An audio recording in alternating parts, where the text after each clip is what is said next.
I was drinking my tea when I felt her. Small, barefoot, cold, just outside that window. The cup was still warm in my hands. There was no rush. She wasn't going anywhere. Her name doesn't matter now. It never did to anyone else. But I remember it. I remember all of them. This is her story. It was terribly cold. Snow was falling, nearly dark. The last evening of the year. A poor little girl was walking through the streets, bareheaded, naked feet. She had slippers when she left home, her mother's slippers, much too large for her. She lost one running from a carriage. A boy grabbed the other and ran away laughing. Said he'd use it as a cradle when he had children of his own. So she walked on, bare feet, red and blue from the cold. In her apron, matches, a bundle in her hand.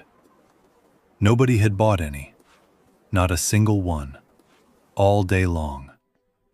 She didn't dare go home. Her father would beat her for coming back without a single penny. Besides, it was almost as cold at home. They had only the roof. Wind came through the cracks. Straw and rags stuffed into the holes. She found a corner between two houses, drew her little feet up under her. Her hands were nearly frozen. One match, just one, to warm her fingers. She drew it out, scratched it against the wall. How it sputtered, how it burned. A warm, bright flame, like a little candle. And in that light, she was sitting before a great iron stove, brass feet, brass ornaments, the fire burning so beautifully, so warmly. She stretched her feet out to warm them. The match went out. The stove vanished. She sat there with the burnt match in her hand. She struck another. The light fell on the wall. The wall became transparent, thin as a veil. She could see inside.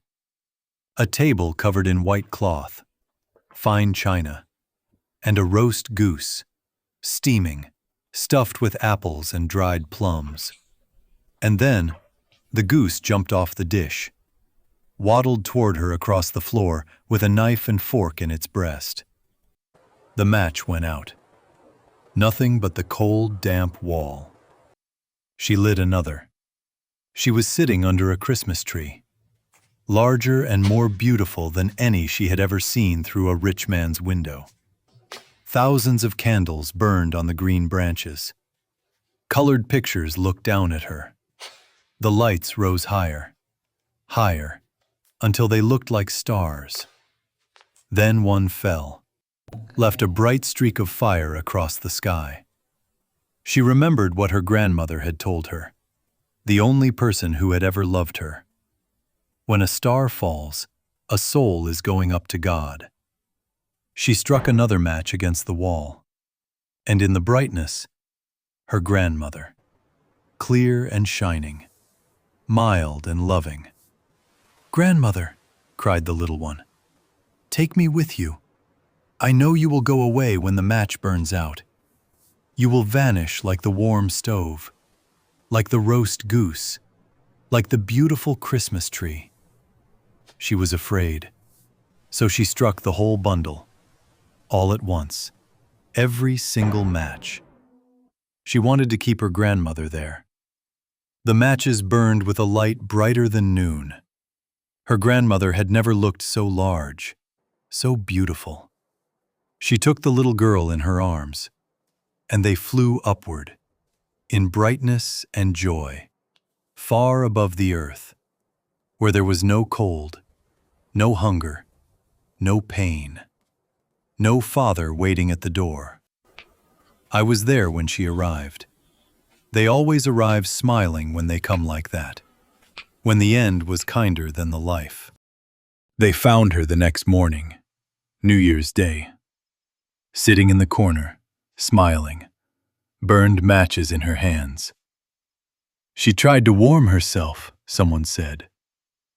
Nobody knew what she had seen in those flames. Nobody ever does.